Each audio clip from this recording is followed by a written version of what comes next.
அன்பே சிவம் மனமே குரு என்றுணர்த்திய குருவே போற்றி. எனக்குள் இறைவனை உணர வைத்த குருவே போற்றி.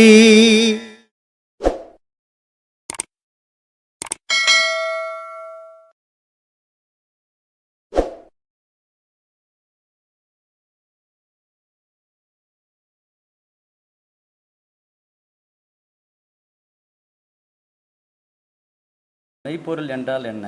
அது எங்கே உள்ளது? மெய்யன்றது ரெண்டு விஷயத்தில் இருக்குது.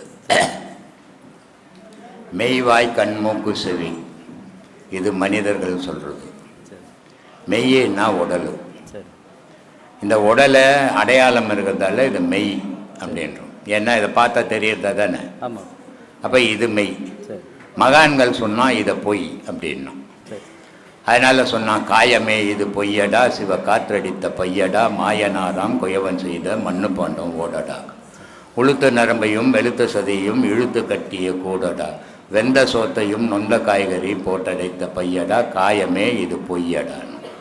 காயம்னா உடல். அப்போ இந்த உடலை அஞ்ஞானிகள்லாம் மெய்யன்றோம், மெஞ்ஞானிகள்லாம் பொய்யன்னும். அப்போ பொய்யன்னா மெய் எதுடான்னு சொன்னால் ஆன்மாவும் உயிரும் தாண்டா மெய்யே, இந்த உடல் பொய்யானது அப்படின்னு.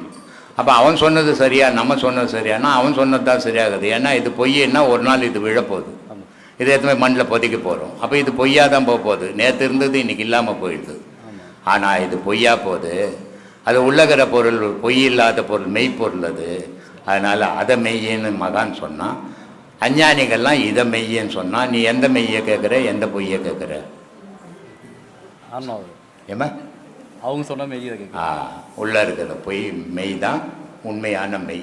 ஏன்னா அழியாதது மெய், அழியிறது பொய். நம்ம அஞ்ஞானிக்கு அழியிற பொருள் மெய், ஏன்னா அடையாளம் உள்ள பொருள் அது. இதை உள்ளே இருக்கிற பொருளை பார்க்க முடியாது அஞ்ஞானி. அதனால் இந்த தோற்றம் தானே நமக்கு தெரியுது. எங்கள் அப்பா, எங்கள் அம்மா, எங்கள் அண்ணன், என் தம்பின்னு எதை வச்சு சொல்கிறோம்? உள்ளகிற பொருளை வச்சா சொல்கிறோம், உருவத்தை வச்சு தானே சொல்கிறோம். அப்போ இந்த உருவப்பொருள் பொய் பொருள் அப்படின்னா மகான்கள், இந்த உருவப்பொருள் மெய்ப்பொருள்னு அஞ்ஞானி சொல்கிறோம். இவ்வளோதான் வித்தியாசம். சொல்லு. செத்த இடம் எது, பிறந்த இடம் எது? ஏன்பா வீணான வேலையெல்லாம் போகிற? செத்த இடமும் சுழி தான், பிறந்த இடமும் சுழி தான். ரெண்டுமே உன்னுடைய மரணமும் ஜனனமும் நடக்கிற இடம் எங்கடனா மனிதனுக்கு சுழியில் தான் நடக்குது. அதனால தான் சொன்னான், சுற்றியே அலைவதில்லை சூற்றம் சூற்றம், சுழியிலே நின்றாலே மோட்சம் மோட்சம் பண்ணான்.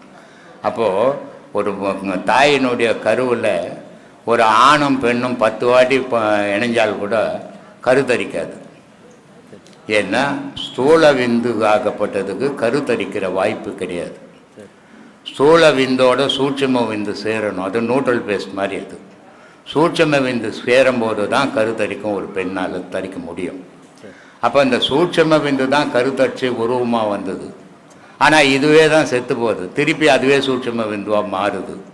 அதனால் பிறந்த இடமும் சுழி தான், இறந்த இடமும் சுழி தான். இங்கேருந்து போச்சுன்னா உயிர் போச்சு.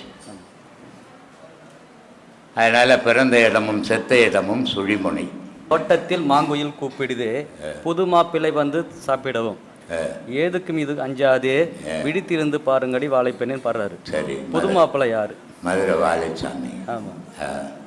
புது மாப்பிள்ளை உயிர், சரி. பழைய மாப்பிள்ளை உடம்பு. சரி. அதனால் குயில் கூவுதான், நாதம் வந்துடுச்சா. சரி சார். அதனால் குயில் கூவுது.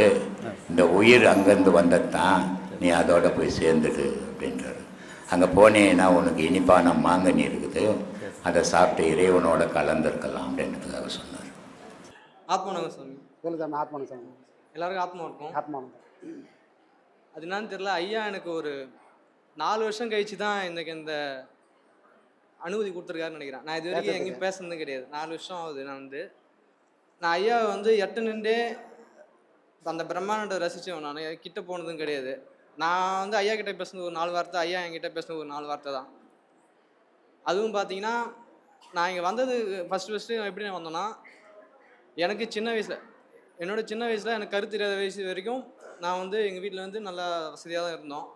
எனக்கு கருத்து தெரிஞ்ச ஆரம்பித்து ஒரு 12 வருஷம் என்னோடய ஸ்கூல் டேஸ், என்னோடய காலேஜ் டேஸ் எல்லாம் என்னோட ஸ்கூல் டேஸ் என்னோட காலேஜ் டேஸ் வரைக்குமே பார்த்தீங்கன்னா நான் ஒரு பெரிய ஜீரோ.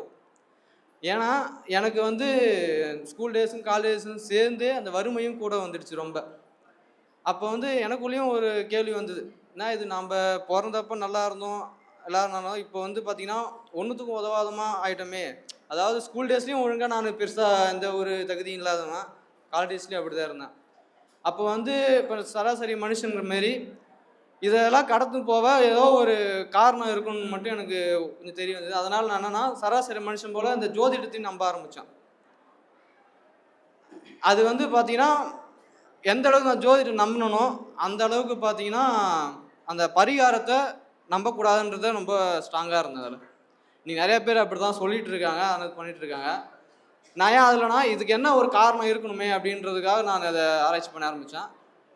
அப்போ வந்து பார்த்தீங்கன்னா பல விதத்தில் எல்லாம் பேசியிருந்தாங்க, எல்லாம் சொல்லுவாங்க. இப்போ நீங்கள் யூடியூப் எடுத்தீங்கன்னா பார்த்தீங்கன்னா பல ஸ்கேம்ஸ் எல்லாமே வந்து ஸ்கேமாக தான் இருக்கும், எல்லாமே பொய்யாக தான் இருக்கும். யாரோ ஒரு சிலர் மாரி தான் ஐயா போன்ற ஒரு சிலர் மட்டுமே அது உண்மையை பேசுகிறவங்களா இருப்பாங்க. அப்படி எனக்கும் ஒரு ஜோதிடர் ஒரு குரு கிடச்சார். அப்போ எப்படின்னா இந்த நான் ஃபஸ்ட்டு ஜோதிடத்தை பற்றி பேசுகிறேன்னு என்ன தப்பாக நினச்சிக்காதீங்க. ஏன்னா நான் அதுலேருந்து தெளிவடைஞ்சதால் நான் அதை கொஞ்சம் சொல்கிறேன், வேறு எதுவும் இல்லை. இந்த 9 கிரகமும் எப்படி ஆட்டி படைக்குதுன்றத எனக்கு பல விஷயங்கள் சொல்றத ஐயா ஒரே வார்த்தையில் முடிச்சிட்டார். 9 கிரகம் தான் உன்னோட 9 துவாரங்கள் அப்படின்னு சொல்லி முடிச்சிட்டார், ஒரே வார்த்தையில் முடிச்சிட்டார்.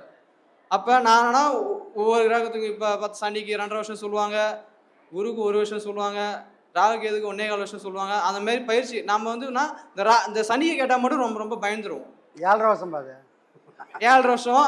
அது இல்லாமல் ஒரு பயிற்சி ஆகிறதுக்கு 2.5 வருஷம் ஆகுன்னுவாங்க. அதை நம்ம 2 கணக்கு பண்ணி 7.5 வருஷம். அந்த மூணு சுற்று, அதாவது 30 வயசு அது விடுங்க. இந்த 7.5 வருஷம்ன்றது இந்த 2 வருஷம் கழிச்சு 2.5 வருஷம் இதை வச்சு நம்ம பயந்துரும். ஏன்னா அதுதான் பார்த்தீங்கன்னா இந்த 9 கிரகத்தில் ரொம்ப ஸ்லோவாக அது முன்னேறும். சரி, நான் ஜோதிடத்தை விட்டுறேன். ஏன்னா சரி இந்த ஜோதிடத்தை தாண்டி அதெல்லாம் ஒன்று இருக்கணுமே. இப்போ ஏன் அது என்னன்னா ஒருத்தர் சொன்னார், இதை வந்து இந்த ஜோதிடம் எப்படின்னா உங்கள் மனசை கட்டுப்படுத்திடும். நீங்கள் மனம் அது மேலே செலுத்திட்டீங்கன்னா அது உங்கள் மேலே உங்களாவே ஆக்கிரமிச்சிடும் அப்படின்ற மாரி நான் தெரிஞ்சேன்.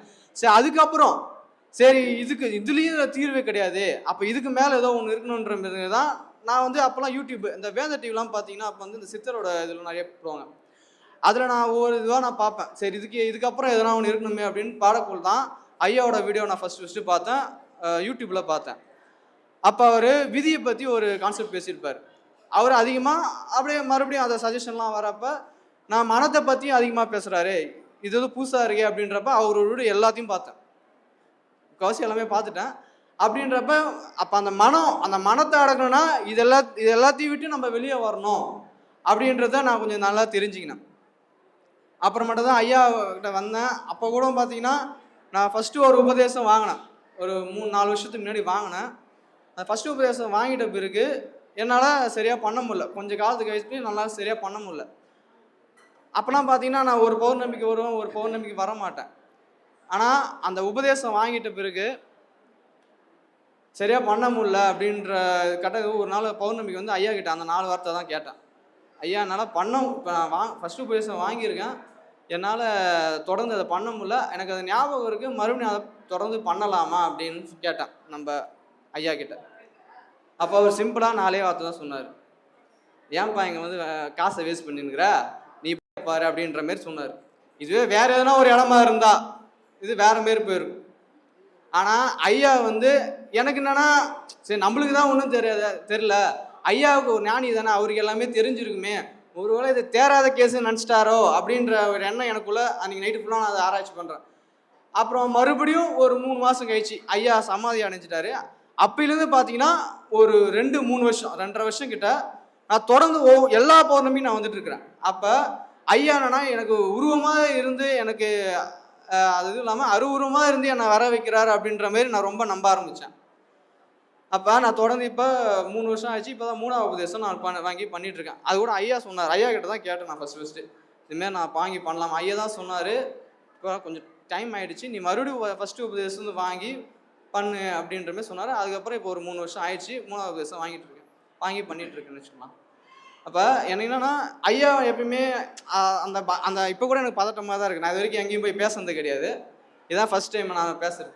அதனால தான் எனக்கு ரொம்ப பதட்டமாக இருக்குது. ஐயா ஒரு சில கேள்விகள் இருக்குது. ஐயா கேளுப்பா, தெரிஞ்சா சொல்ல போகிறேன். இல்லைண்ணா இல்லை.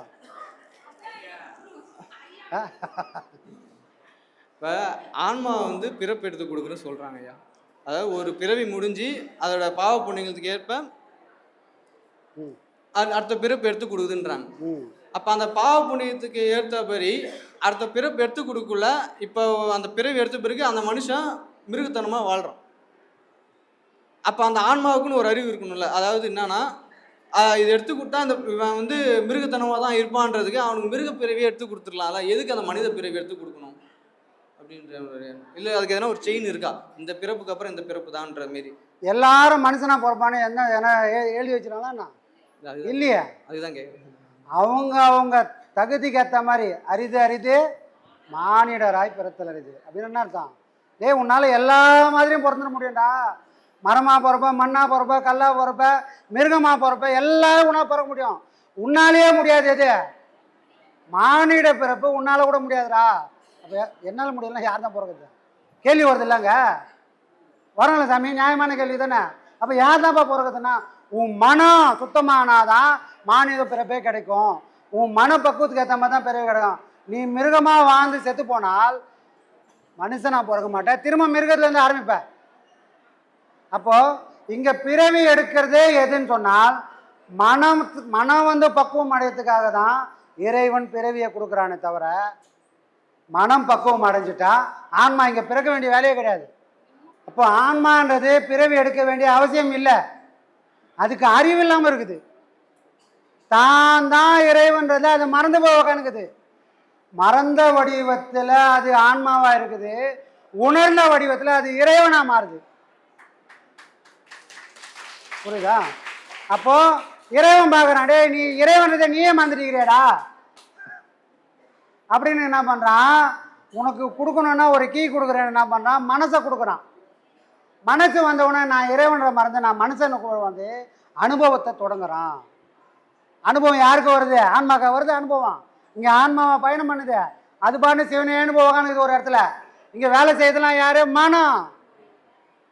அடி வாங்குறது யாரும் மனம், புரிஞ்சுக்கிறது யாரும் மனம், எல்லாம் மனம். அப்போ பக்குவப்படுறது யாரு? அதே மனம்தான். பக்குவப்பட்ட மனம் செயலற்று போய் தனக்குள்ளே இருக்கிற அந்த ஆன்மாவில் போய் ஒடுங்கிச்சுன்னா அது ஆன்மா பிறவி எடுக்காது.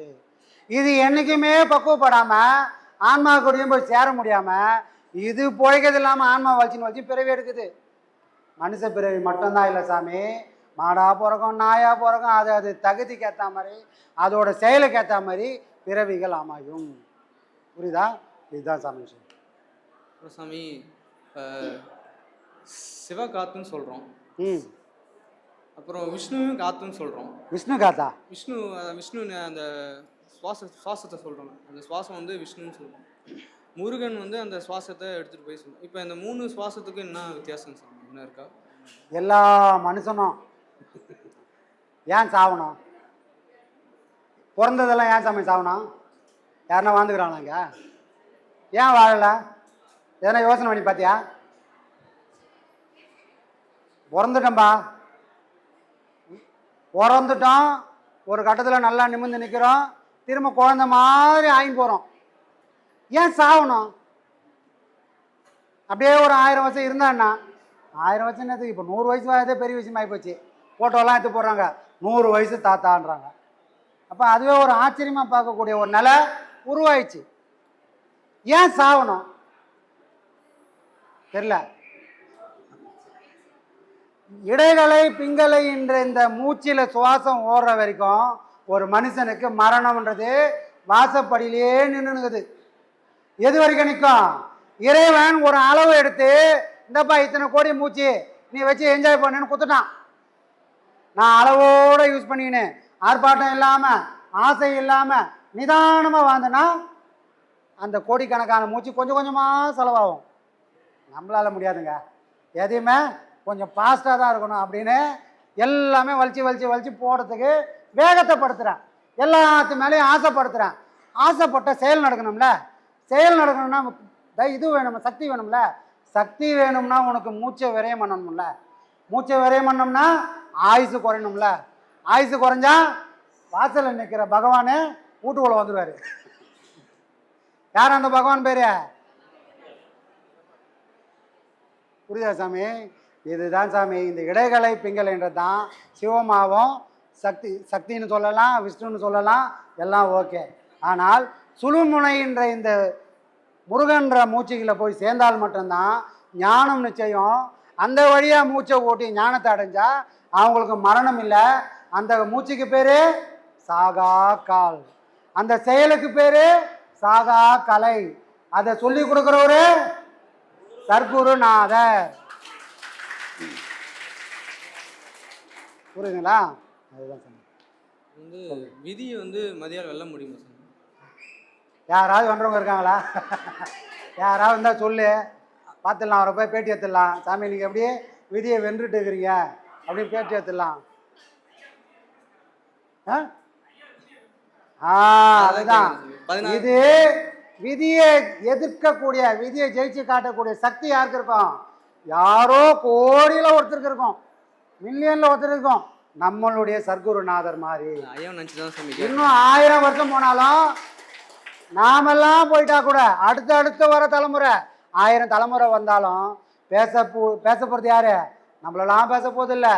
இதே சர்க்குருநாதரை பற்றி மட்டும்தான் பேசின்னு இருக்க போகிறாங்க. அப்படின்னா என்ன அர்த்தம்? மரணம் இல்லாத பெருவாழ்வு வாழ்ந்ததுனால தான் இன்ன வரைக்கும் வள்ளலார பேசிக்கிறோம். மரணம் இல்லாத பெருவாழ்வு வாழ்ந்ததுனால தான் இன்ன வரைக்கும் மகான்களை பேசினுக்கிறோம். மனுஷனும் இங்கே பேசவே இல்லை. புரியுதுங்களா? அப்போ இந்த ஆசிரமத்தில் 1000 வருஷம் பொறுத்து வந்தாலும் யாரை பற்றி பேச போகிறாங்கன்னா நம்மளுடைய குருநாதரை பற்றி மட்டும்தான் பேச போகிறாங்க. மற்றவங்க எல்லாம் காற்றுல கரைஞ்ச கற்பூரம் மாதிரி ஒரு நாள் கற்பூரம் அரைஞ்ச மாதிரி மறைஞ்சு போடுவாங்க. எந்த அடையாளமாக இருக்காரோ இந்த ஆசிரமத்தில் ஒரே அடையாளம் நம்மளோட குருநாதர் மட்டும்தான். வேற யாருக்கும் அடையாளமே இல்லாமல் போயிடணும். சாபம் விட்றேன். அந்த அடையாளத்தை தொலைச்சாதான் அடையாளம் இல்லாத பொருளை அடைய முடியும். நீ அடையாளத்தோடு இருக்கிற வரைக்கும் அவனுக்கும் உனக்கும் எண்ணெயும் தண்ணி மாதிரி தான் இருப்ப. யார் எப்படி இருக்கிறாங்களோ அப்படி நீ மாறினால் மட்டும்தான் அவங்ககிட்ட போய் சேர முடியும். அதை செஞ்சு காட்டி ஒருத்தர் உக்காந்துக்கிறாரு. அவரோட சீடர்கள் நாமளும் அதுக்கான முயற்சியை தொடர்ந்து பாடுபடணும். சரிங்களா? அப்போ அதுதான் அந்த 16 கலை சந்திரக்கலை. அதுதான் 16 கலை இப்போ பெற்றுட்டா அவனுக்கு மரணமே இருக்கக்கூடாதுல்ல. அப்போ எது 16 கலை?